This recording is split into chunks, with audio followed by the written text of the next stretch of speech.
سلام ټولو دوستانو ته. وروسته د 15 کالو صبر او تحمل څخه په لوړه کچه مصرف او د کار په نتیجه کې بالاخره د فضا لور ته ولیږل شو.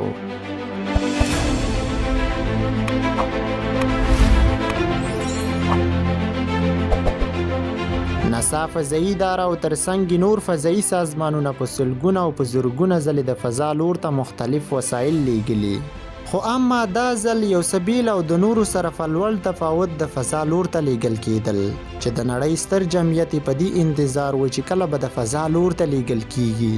بالاخره په همدې انتظار و چې کارونه یې پیل شول. شاید امکان د دې و چې دغه لویه پروژه ناکامه شي، خو ولې بیا هم هڅه دا وه چې تر څو یو لوی بدلون لپاره کار وشي، هغه کار چې میلیارډونه کاله وړاندې سیارې او ترڅنګ نوره فضا وګوري، دومره لري چې په دنیا کې په لومړي ځل رامنځته شوي وي.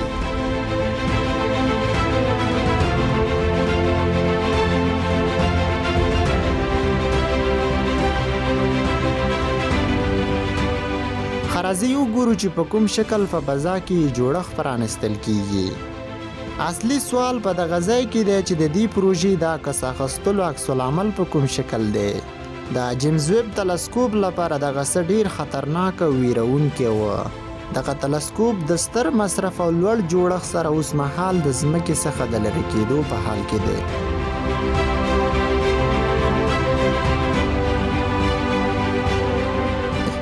باید ووایم چې اوس مهال جمزویب د التو په مدار د ځمکې سره په موازي حرکت د فضا لور ته د پورته کېدو په حال کې دی. زیړ رنګ مدار د جمزویب دی او آبي رنګ مدار د ځمکې دی. جمزویب په دغه شکل د لمر په شاوخوا د حرکت په حال کې دی.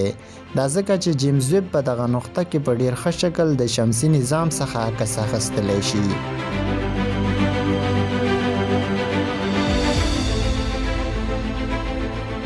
ویلی شم چې جمزویب به په فضا کې په دغه شکل پرانستل کیږي. دا جمزویب هنداره د شپږ ضلعي مربع په شکل جوړه شوې. ناسا فضایي اداره وایي چې د جمزویب هنداره به په فضا کې په 3 میاشتو کې پرانستل شي. وروسته د هندارې څخه جمزویب به خپل فعالیت پیل کړي.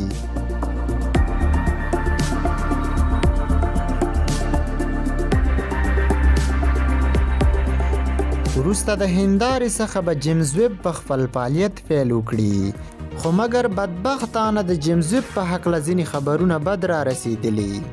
هغه دا ده چې د جمزویب د پرانست کېدلو پر مهال جوړښت به یو څه بل ډول وي.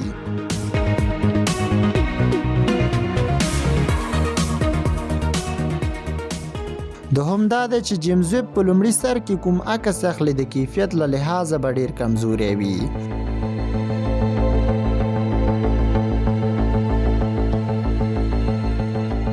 بعد د 3 میاشتو به بیرته عادي حالات ته راشي چې د دې سره به د جمزویب ټول لینزونه په خپل ځای نصب شي او عکس اخیستنه به ډیر شفاف حالات ولري.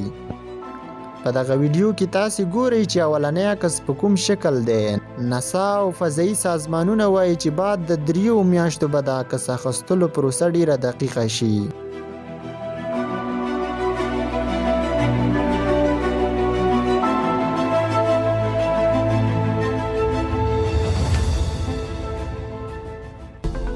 اولنی کار به د جمزویب دا وي چې هغه سیارې د ځمکې په شاوخوا وګوري چې کوم یوې د انسان د ژوند کولو لپاره مناسبې دي.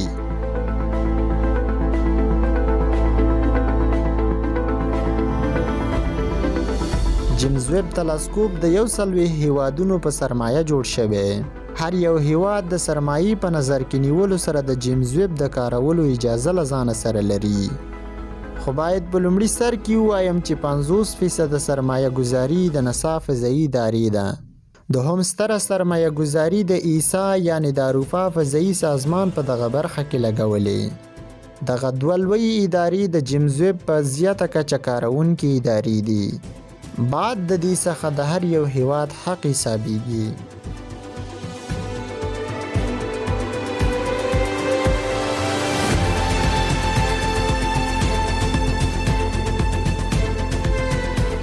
خو اما مهمترینه استفاده دا ده چې لرې او وړاندې کهکشانونه به پرې ولیدل شي. او زیات وخت به هم دغه برخې ته ورکړل شي تر څو لرې فاصلې پرې ولیدل شي او د دې څخه وروسته هغه سیارې چې جاذبه قوه ولري وبه پرې لیدل شي.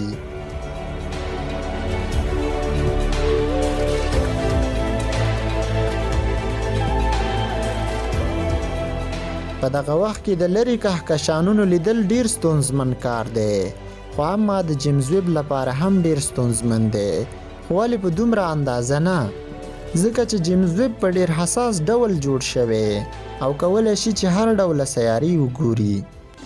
ساینسپوهان وایي چې جمزویب به ونه توانیږي چې بیګ بین وګوري، خو ولې یوازې به پرې نوزادي نړۍ ولیدل شي.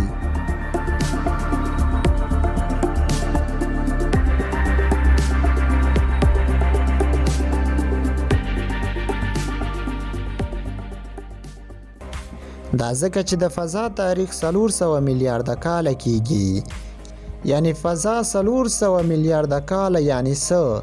یوه ثانیه یې د یو زیږیدونکي د عمر سره برابره ده.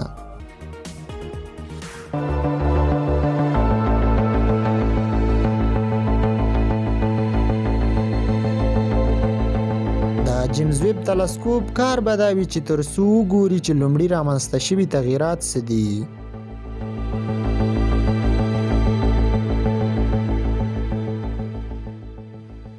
چې دغه کار ډیر هیجان انګیز دی. د جمزویب تلسکوپ یوه دنده دا هم ده چې داسې سیارې به پیدا کړي چې د ځمکې سره په یو شان وي.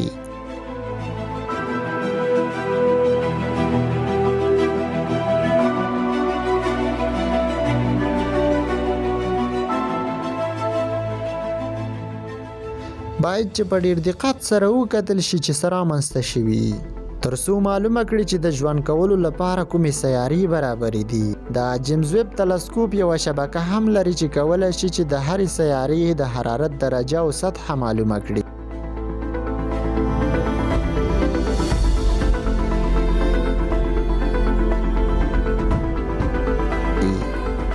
فکر ونه کړئ چې جمزویب به یوازې لرې سیارې وګوري، بلکې د شمسي نظام سیارې به هم وڅېړي، لکه په شان د نیپتون او په مختلفو برخو کې شهاب سنگونه، او هر څه چې د ځمکې لور ته حرکت کوي وبه لیدل شي. وروسته د هغه چې د ځمکې لور ته برابریږي لکه په شان د معما. جمزویب داسې یو جوړښت لري چې د ګڼو پوښتنو ځواب به پیدا کړي. یو بل کار د جمزویب تلسکوپ دا ده چې فضا او کهکشانونه به ډیر رنګین پرې ولیدل شي او ترڅنګ یې هغه سیاچاله به پرې هم په ښه شکل باندې ولیدل شي.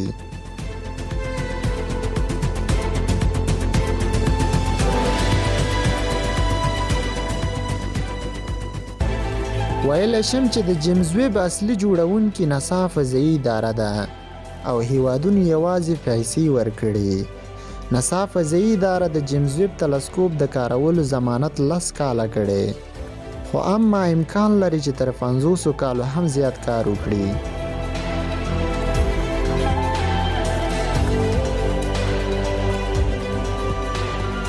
ستاسې په نظر اولنی عکس به د جمزویب په کوم شکل وي؟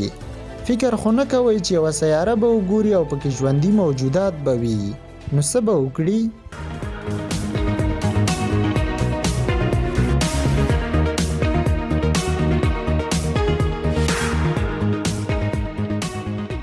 په ټوله کې ویلی شم چې جمزویب تلسکوپ به داسې یو څه جالب پیدا کړي چې په اړه یې پوره معلومات ځمکې ته مخابره کړي.